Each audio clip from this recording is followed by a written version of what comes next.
on en parle encore. Est-ce que cette décision obéit véritablement au désir des populations de ces pays?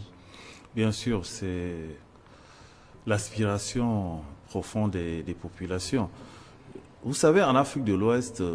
il y a dans des médias des choses... Enfin, il y a le contraire qui se dit quand même. Non, ça sont dans des médias mainstream. C'est-à-dire, c'est des médias français qui sont là pour faire la propagande. Aujourd'hui, la France, regardez la situation économique de la France. Vous pensez que c'est un hasard? C'est pas un hasard. Ils n'ont plus l'uranium du Niger. Ils n'ont plus l'or de l'Afrique de l'Ouest. Ils n'ont plus le pétrole de l'Afrique de l'Ouest. La France a eu des délestages. Donc aujourd'hui, la France économiquement est par terre parce que justement les richesses du Sahel, ils ne les ont plus. Non, les populations soutiennent les transitions en Afrique de l'Ouest. On ne peut pas passer aux élections dans un pays instable. On a eu pendant 11 ans tous les pays du monde qui étaient au Mali. Hein, soi-disant pour combattre les djihadistes pendant 11 ans. Vous avez la France, vous avez l'Allemagne, vous avez tous ces pays, mais le Mali était occupé à 80% par les terroristes. Il a fallu qu'un digne fils du pays, le colonel Assimi Goïta, qui est notre leader aujourd'hui, nous les panafricains, notre leader c'est Assimi Goïta, qui a pris le courage de chasser tous les Occidentaux. Vous savez, il est arrivé à des moments, il faisait un combat, ils arrivent au niveau du Kidal. C'est-à-dire que vous voyez les djihadistes qui sont à 40 mètres de vous. Mais la France vous interdit de les tuer. La France vous interdit de les interpeller. Et vous repartez et ces gens encore tuent des gens. Parce que c'est des centaines de personnes, des milliers de personnes qui meurent tous les jours. Donc des rébellions entretenues. C'est des rébellions entretenues par les impérialistes. Bon, la preuve, c'est que dès qu'Assimi Goïta a pris le pouvoir, aujourd'hui, le Mali a récupéré son territoire national à 90%. Comment expliquer ça? Kidal, qui était une zone qui était interdite, où se passaient tous les trafics, c'est-à-dire que les Occidentaux étaient là-bas, ils exploitaient l'or, ils exploitaient le manganèse, ils exploitaient l'uranium, etc. Et le Mali était présenté comme un pays pauvre. Quand on récupère Kidal, on voit qu'il y a des pipelines qui ont été creusés, qui vont jusqu'en Algérie. C'est-à-dire que le pétrole algérien, il y a beaucoup qui revenaient du Mali.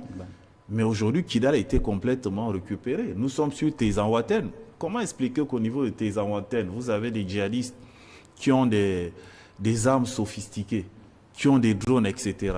Ils sont sponsorisés par qui? Je vous assure que tous les mois, on en tue au moins 100. Là, hier encore, au niveau du Burkina Faso, ils ont remis au repos éternel, c'est le terme que nous utilisons, nous les panafricains, pour ne pas être signalés dans les réseaux sociaux. Mais 200, avec 200 motos, comment expliquer que ces gens-là puissent être armés? Et en dehors des djihadistes qui tuent les gens tous les jours, nous avons des tentatives de coup d'État organisées pour déstabiliser les présidents du Sahel. Ibrahim Traoré a fait un point de presse où il a cité nommément la Côte d'Ivoire comme étant une base arrière de déstabilisation. Vous imaginez que le commandant des opérations au Burkina Faso, donc celui qui supervise toutes les opérations sur le terrain par rapport aux djihadistes, ben, il a été approché par les Occidentaux pour déstabiliser son propre pays. Et vous savez, on l'a attrapé au Niger. Le Niger d'ailleurs qui a été aussi qui a accusé son voisin béninois. La même chose. Imaginez un peu Bazoum. Bazoum fait une déclaration pour dire que son armée n'est pas assez forte pour combattre des djihadistes. Est-ce qu'un président de la République peut désavouer son armée? Et Bazoum, lui, qu'est-ce qu'il fait? Qu'est-ce qui pousse Tchiani à faire le coup d'État au niveau du Niger? À chaque fois que l'armée nigérienne récupérait les djihadistes dans des opérations, Bazoum les faisait libérer.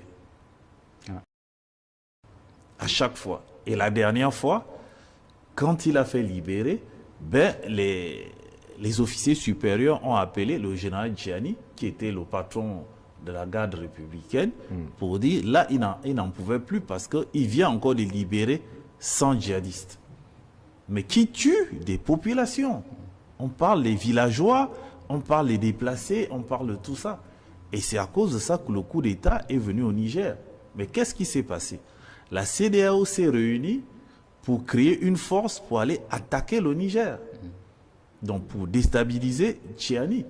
Il a fallu qu'Assimi Goïta, Ibrahim Traoré, menace la CEDEAO. Que si jamais la CEDEAO intervient militairement au niveau du Niger, eux ici vont intervenir militairement pour combattre la CEDEAO. Ouais. Et eux, ils comptaient sur qui? Le Nigeria. Et le Nigeria, le président du Nigeria a été menacé par quoi? La communauté Haoussa. Parce que le Niger et le Nigeria sont frontaliers. Et au sud de ces deux pays, il y a une grande communauté Haoussa. Et les députés se sont réunis à l'Assemblée nationale du Nigeria qui ont menacé le président du Nigeria de destitution parce qu'il n'était pas d'accord. Et quand le Nigeria a levé le pied, ben, il comptait sur la force militaire du Nigeria. La Côte d'Ivoire qui avait déjà annoncé 100 militaires ou 200, et le Bénin qui était pour, etc., se sont retirés. Comment expliquer qu'une communauté de l'Afrique de l'Ouest ne se réunit pas parce que des citoyens meurent tous les jours, sont attaqués pour combattre les djihadistes? Mais ils se réunissent pour aller faire sortir un président, un vassal. Donc, la population, la jeune population de l'Afrique de l'Ouest, elle considère que c'est la CEDEAO des présidents de la République, ce n'est pas la CEDEAO des peuples. Et d'abord, l'Union africaine aussi n'est plus crédible. C'est des institutions qui doivent être réformées parce que c'est un club de chefs d'État qui viennent faire leur one-man show, alors que les populations sont lessivées, sont dans l'extrême pauvreté et ils sont agressés, elles sont agressées autant pour moi, chaque jour. D'accord, monsieur est là. Moi, je vais peut-être rebondir sur la question des rebelles, la question des rébellions. Okay. Vous voyez, avant la destruction de la Libye, on parlait des rebelles. Il y avait une rébellion à l'époque, mais c'était contenu. Il y avait une rébellion à l'époque, mais elle était contenue. Et vous voyez, depuis, l'OTAN savait que en détruisant la Libye, parce que c'est Kadhafi qui contenait tout ce monde. Donc, en détruisant la Libye, il savait qu'il y aura une multitude de rébellions qui vont se créer pour pouvoir descendre pour aller jusqu'au Niger, jusqu'au Mali. On n'en parlait pas. Avant l'arrivée, on ne parlait pas des rébellions. C'est vrai, au Mali, il y avait peut-être il y avait un débat autour, peut-être, entre les Peuls et les autres ethnies, mais on ne parlait pas des rébellions. Mais on a commencé à parler véritablement des rébellions, c'est quand on a détruit la Libye. Et il y a eu, toutes les frontières là sont devenues poreuses et transparentes. Donc, ils passaient par là, et ces rébellions sont armés par qui? Parce que, comme disait messieurs là, ils sont armés par qui? Parce que les armes qu'ils utilisent, ce sont des armes sophistiquées, des armes de guerre, mais qui sont fournies par des pays occidentaux, qu'on connaît tous. Ce que la question aujourd'hui qu'on se pose, c'est de savoir, et c'est celle-là que monsieur l'a posée, c'est que pourquoi est-ce que depuis le départ, le démantèlement de la base, des bases militaires en Afrique de l'Ouest, notamment je crois au nord du Mali, pourquoi est-ce que depuis le démantèlement de ces bases, le départ des militaires ou des soldats français, pourquoi on ne parle plus assez de rébellions? Pourquoi? Parce que ça laisse penser que ces rébellions étaient entretenues. Aujourd'hui, moi je pense que la question de rebelles ne se pose plus vraiment à ce niveau. Pourquoi? Parce que les régimes actuels, ils sont en train de faire tout pour briser tout cela. Et moi, je pense, derrière tout ça, il y a eu cette idée de vouloir installer aujourd'hui des bases militaires pour contrecarrer les trois pays qui sont réunis le collectif là, donc des pays de l'AES. Aujourd'hui, on laisse penser qu'il y a une guerre maintenant entre les Russes et les Français et les États-Unis. Pourquoi? Parce que les régimes militaires aujourd'hui qui dirigent les pays ces trois pays, ils sont alliés ou ils s'allient ou ils entretiennent des relations avec la Russie, qui n'est pas en odeur de sainteté avec les pays comme la France, où que la France voit des mauvais œils la présence des Russes en Afrique. Mais la question en fait qu'on se pose aujourd'hui, c'est de se dire est-ce est-ce que la population dans tout ça, que gagne la population dans tout ça? C'est que je pense que la population a soif. Et a soif aujourd'hui de vivre dignement, de récupérer toutes les richesses, comme disait, qui étaient vendues à leur insu aux pays occidentaux, parce que on a des pays, par exemple, qui ne sont pas exploitateurs du pétrole, mais qui ont des réserves qui dépassent les pays exploitateurs du pétrole. Allez-y comprendre. C'est que aujourd'hui, moi, je pense qu'il y a cette volonté de vouloir reprendre les choses qui déplaît aux pays comme la France, qui sont, on cite la France parce que c'est l'ancienne puissance économique,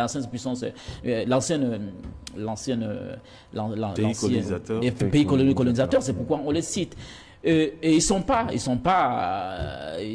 des gens qui vont présenter patte blanche, parce qu'ils sont impliqués, ils sont cités régulièrement dans plusieurs affaires, notamment l'entretien, ils sont cités au Mali, ils sont cités au Burkina. Aujourd'hui, hier, moi j'ai suivi une actualité où le Niger est en train de débaptiser les monuments et les rues au nom qui portaient des noms de colons français. Vous voyez que ça, c'est comme une vraie révolution. Et je voyais les gens qui s'exprimaient en disant, là, on s'approprie nos valeurs. Donc, cette question aussi, moi je pense que c'est tous ces facteurs-là qui essaient un peu de fâcher la France.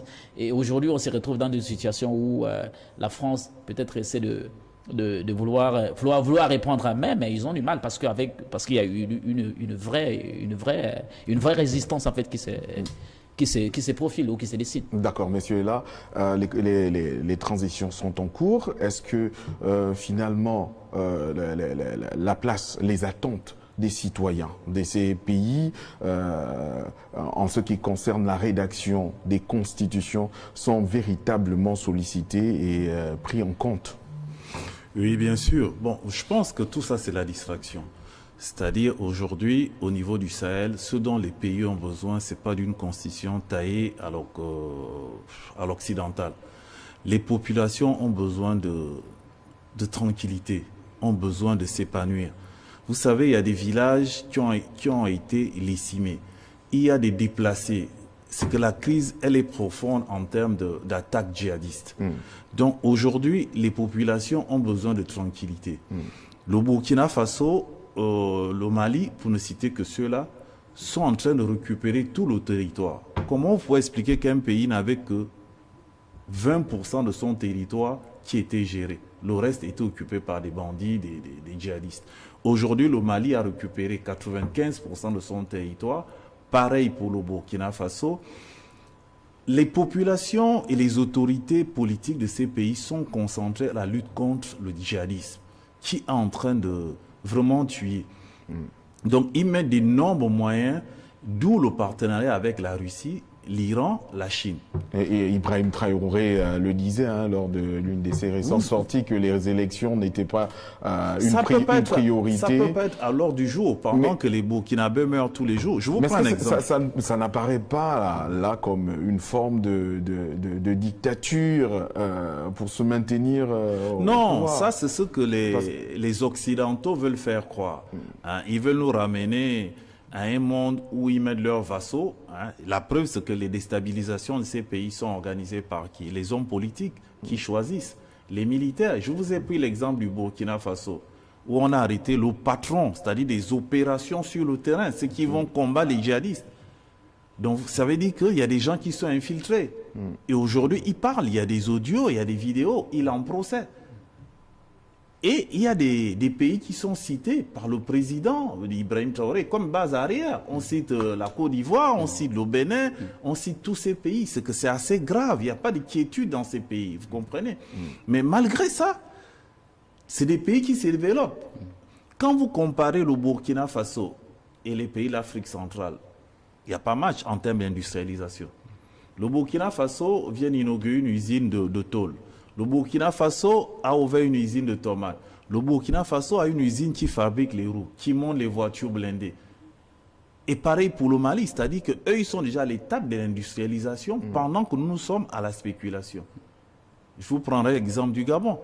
Les gens, ils combattent le général Olingi. à cause de son pragmatisme. Ils veulent quoi? Qu'on revienne à l'ordre ancien où les gens arrivent dans les télévisions, ils parlent au français, les gros mots, on ne voit rien. Mais les militaires sont venus au Gabon, tous les quartiers de Libreville sont bitumés. Mais justement, les militaires au pouvoir ont sollicité les populations au dialogue national inclusif pour apporter des récompenses.